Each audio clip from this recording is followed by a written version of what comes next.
Hello दोस्तों, आप सभी का मेरे यूट्यूब चैनल सेलेक्टिव ज्ञान में स्वागत है। I am Aditya Kumar. आज हम पढ़ने वाले हैं फिजिक्स के बारे में। शुरुआत करेंगे फिजिक्स के बारे में कि फिजिक्स होता क्या है, फिजिक्स का मीनिंग क्या होता है, इसका डेफिनेशन क्या होता है, इसका यूज कहाँ कैसे करते हैं, कितने पार्ट्स में इसको डिवाइड किया गया है, ठीक।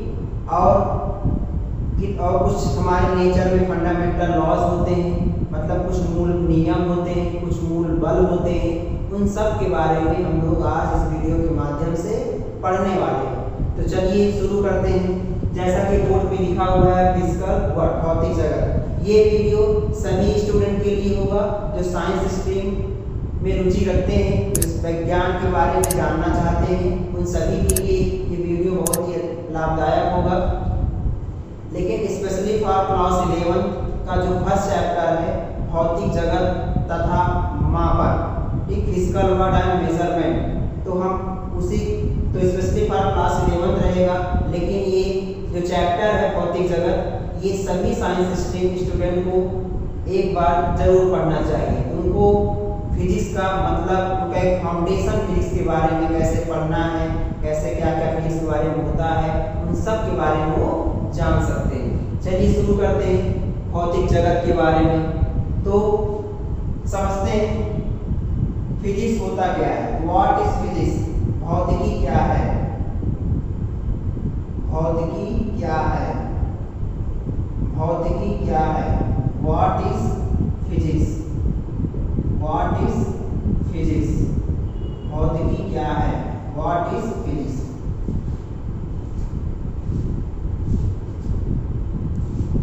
भौतिकी क्या है? What is physics? तो समझते हैं फिजिक्स के बारे में।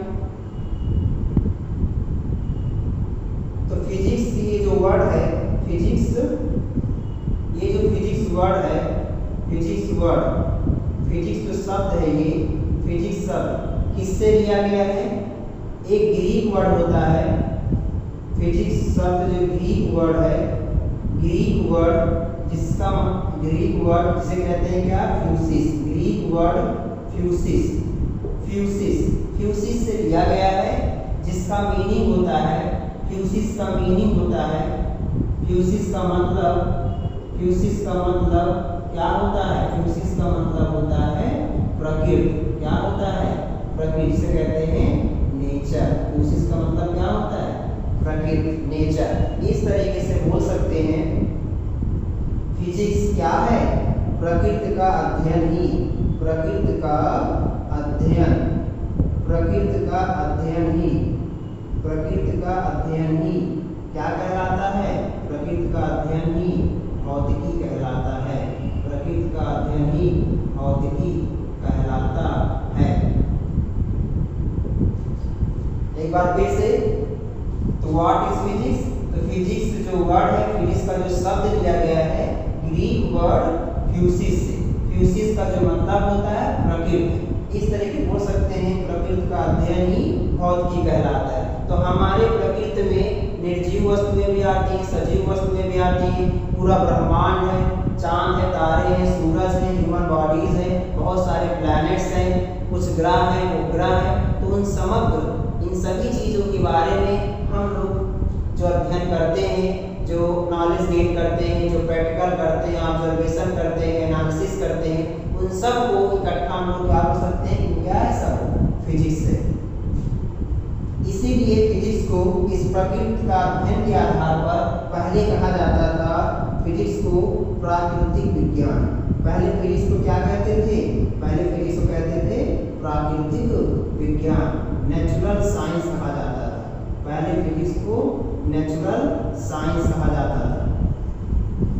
लेकिन in modern physics, modern physics, आधुनिक भौतिकी में, मॉडर्न फिजिक्स, मॉडर्न फिजिक्स, आधुनिक भौतिकी में, आधुनिक भौतिकी में, आधुनिक भौतिकी में फिजिक्स का जो परिभाषा है, जो डेफिनेशन है,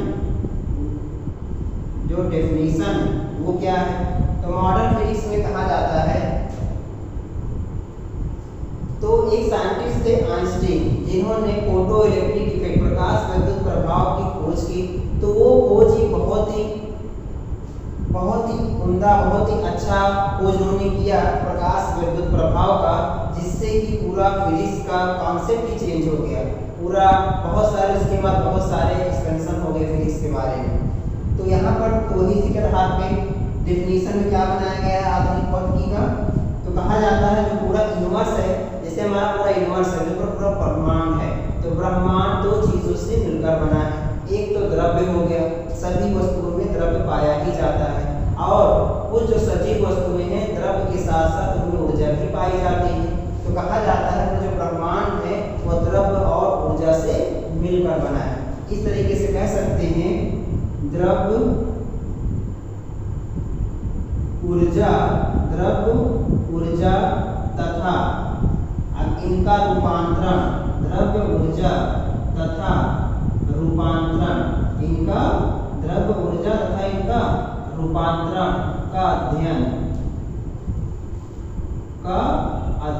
क्या कहलाता है? का अध्ययन भौतिकी कहलाता है, भौतिकी कहलाता है। इस तरीके हो सकते हैं, द्रव्य ऊर्जा तथा रूपांतरण का अध्ययन क्या कहलाता है? भौतिकी कहलाता है, फिजिक्स कहलाता है। ये हो गया मॉडर्न फिजिक्स में। अब हम चलते हैं कि फिजिक्स को इसी के आधार पर आपने सुना होगा द्रव्य और ऊर्जा, द्रव्य एक हो गया द्रव्य, एक हो गया ऊर्जा। तो इन दोनों के बारे में हम लोग छोटी क्लास में 9th 10th क्लास में 6 7 8 में द्रव्य क्या होता है, ऊर्जा क्या होता है, आपने थोड़ा बहुत पढ़ा होगा इसके बारे में। तो हम लोग क्लास 11 में भी इसके बारे में पढ़ेंगे। जैसे आपने बताया आइंस्टीन का समीकरण होता है, आइंस्टीन का समीकरण, आइंस्टीन समीकरण जो द्रव्य और ऊर्जा पे आधारित है, E=mc² पर, E=mc² पर। तो आइंस्टीन ने ही बताया था द्रव्य को ऊर्जा में, ऊर्जा को द्रव्य में रूपांतरित कर सकते हैं, कन्वर्ट कर सकते हैं। इसके लिए उन्होंने इक्वेशन दिया था E=mc², जहां E क्या है वह ऊर्जा हो जाएगा, ऊर्जा को E से दिखाएंगे, और उसके बाद C क्या है? प्रकाश की चाल। C क्या है? प्रकाश की चाल। ये कितना होता है? 3 × 10⁸ मीटर पर सेकेंड होता है, इस तरीके से। और M क्या है? M क्या है? M बोल सकते हैं द्रव्यमान। M को क्या बोल सकते हैं? द्रव्यमान, इस तरीके से। तो द्रव्य हुआ है जो स्थान हुए, ठीक, जिनमें द्रव्यमान होता है और जिनको हम अपने ज्ञानेंद्रियों के द्वारा छू सके, महसूस कर सके, देख सके, उन सभी को द्रव्य कहा जाता है। ऊर्जा हो गया ऐसे, ठीक। तो प्रत्येक वस्तु को कार्य करने के लिए कुछ ऊर्जा ही चाहिए, एक ऊर्जा हो गया। तो कार्य करने की जो एनर्जी चाहिए, इस तरीके से हो जाएगा। अब आगे बढ़ते हैं पार्ट्स ऑफ फिजिक्स, भौतिकी के भाग कर देते हैं। भौतिकी के भाग, पार्ट्स ऑफ फिजिक्स के बारे में देखते हैं। Parts of physics, parts of physics. तो कितने पार्ट्स में डिवाइड किया गया है इसे? 2 पार्ट्स में इसको डिवाइड किया गया है, 2 भागों में इसको डिवाइड किया गया है। पहला इसे बोल सकते हो मैक्रो फिजिक्स। पहला क्या है? मैक्रो फिजिक्स है, ठीक। इसको हम लोग क्या बोलते हैं? स्थूल भौतिकी। तो पहला हो गया स्थूल भौतिकी, हो गया इस तरीके से।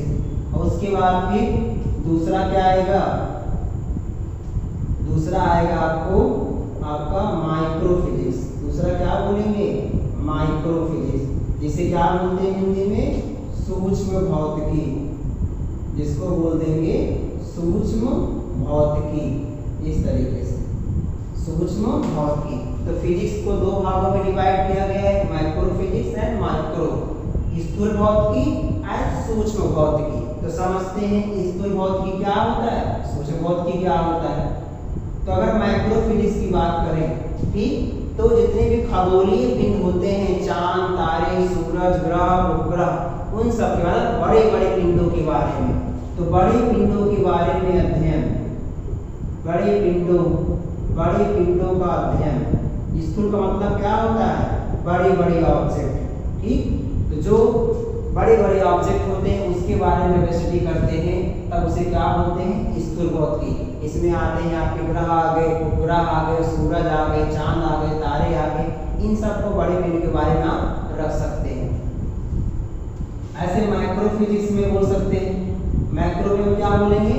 तो इसमें हम लोग बहुत ही छोटे पार्टिकल्स जिनको हम देख नहीं पाते हैं, तो माइक्रो के जो बड़े पिंड हैं इनको हम देख सकते हैं, महसूस कर सकते हैं, छू सकते हैं। ठीक, अपने ज्ञानेंद्रियों द्वारा इनको ज्ञानेंद्रियों से अपने महसूस, आँख, नाक, कान, त्वचा से हम लोग इनको महसूस कर सकते हैं, देख सकते हैं। लेकिन जो माइक्रो फिजिक्स होता है इनको हम अपने आंखों से देख नहीं सकते। जैसे कि इसमें आपके आते हैं अणु, परमाणु, अणु आ गए, परमाणु आ गए, नाभिक, अणु, परमाणु, नाभिक, इन सब का अध्ययन जब करते हैं तो उसको किस में बोलते हैं? तो क्या कहा जाता है उसको? सूक्ष्म भौतिकी। ये हमको दिखाई नहीं देते, इनके लिए प्रॉपर हम लोग एक माइक्रोस्कोप का यूज करते हैं, तब जाके हम लोग सूक्ष्मदर्शी के जरिए इसको हम लोग देखते हैं। ये समझ में आ गया। और माइक्रो में अब यहाँ पर जो माइक्रो फिजिक्स हमने बता दिया, माइक्रो माने होगा बड़े पिंडों का अध्ययन करेंगे, और माइक्रो में बहुत ही छोटे जिनको हम देख नहीं पाते हैं, ठीक, उनका अध्ययन करेंगे इस तरीके से। तो माइक्रो फिजिक्स में इसे इसीलिए बड़े पिंडों के अध्ययन के आधार पर इसे कहा जाता है क्लासिकल मैकेनिक्स। माइक्रो फिजिक्स को कहा जाता है classical mechanics. Classical mechanics चिरसम्मत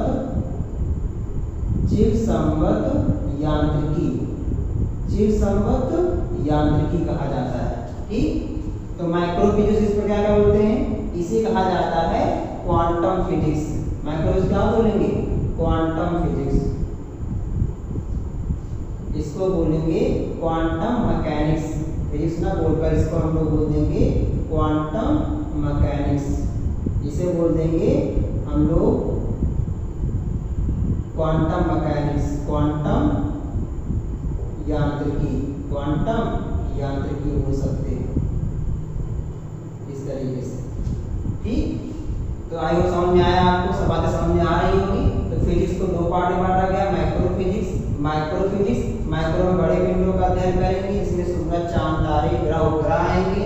micro physics में बहुत ही छोटे पार्टिकल जिनको अपनी आंखों से हम देख नहीं पाते, यहाँ तक कि महसूस भी नहीं होते हैं, तो उनके बारे में हम लोग अध्ययन करेंगे सूक्ष्म भौतिकी में। इसी के आधार पर माइक्रो फिजिक्स क्या नाम दिया जाता है? क्लासिकल फिजिक्स है, क्लासिकल मैकेनिक्स। मैक्रो क्या कहा जाता है? क्वांटम मैकेनिक्स है, क्वांटम फिजिक्स बोल सकते हैं। तो क्लासिकल मैकेनिक्स में, इस क्लासिकल मैकेनिक्स में क्या क्या आते हैं उसको देख लेते हैं। तो क्लासिकल मैकेनिक्स में आपके इसे आगे प्रकाशिकी, ये फिजिक्स में कुछ पार्ट्स रहेंगे। प्रकाशिकी से कहते हैं ऑप्टिक्स। तो ऑप्टिक्स किस में आता है? क्लासिकल फिजिक्स में आता है। और बोल सकते हैं ऊष्मागतिकी, थर्मोडायनेमिक्स,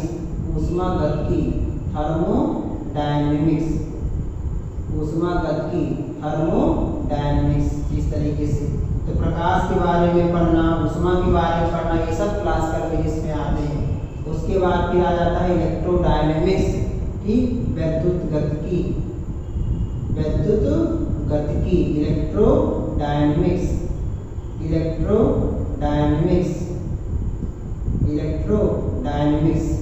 के बारे में पढ़ सकते हैं। ठीक, और क्या इसके बारे में आ सकता है? ठीक, आप लोग पढ़ोगे दोलन के बारे में पढ़ना तथा तरंग, ऑसिलेशन एंड वेव,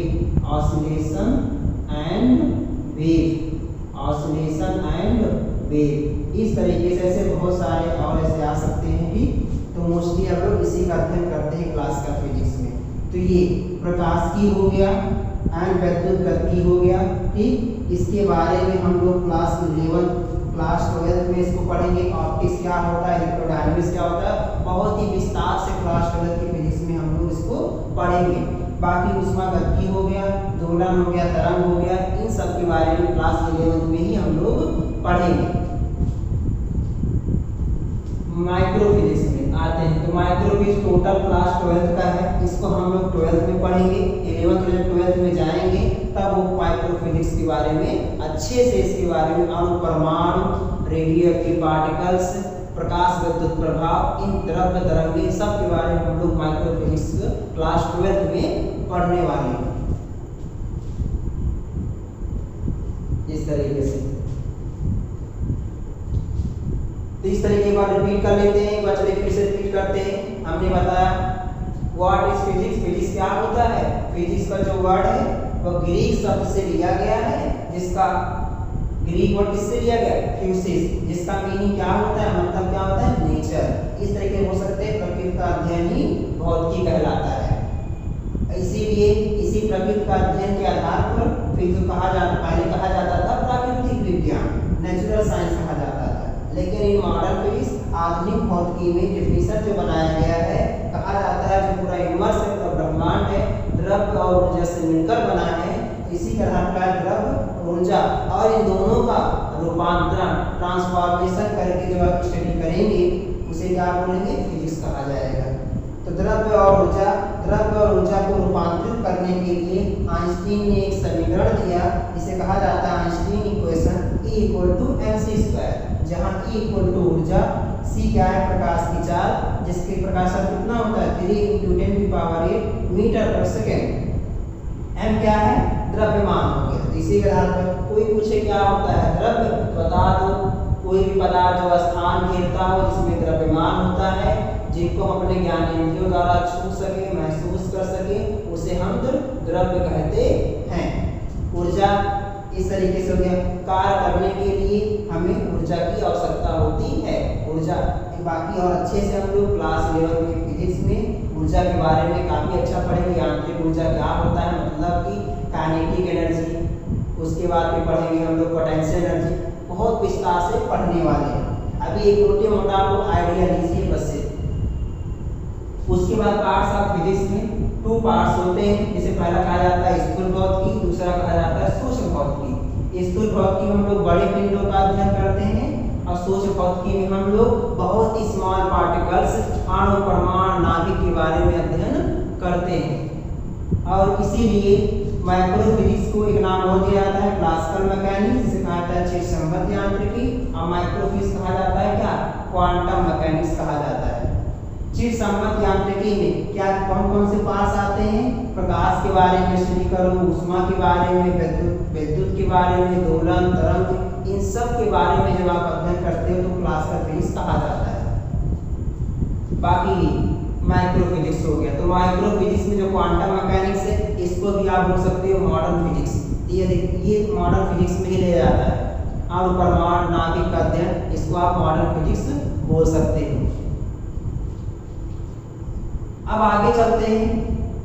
प्रकृति में कुछ मूल बल पाए जाते हैं, कुछ फंडामेंटल फोर्स पाए जाते हैं, जिन पर पूरा फिजिक्स डिपेंड होता है। और ऐसे बहुत सारे फोर्स होते हैं, लेकिन जो प्रकृति में कुछ फंडामेंटल का मतलब होता है जिस पर और सभी बल का परिभाषा है, जिस पर उसी की परिभाषा पे सब और डिपेंड हो, उसी के आधार पर परिभाषाएं बनाई गई। तो प्रकृति में 4 तरीके के मूल बल पाए जाते हैं।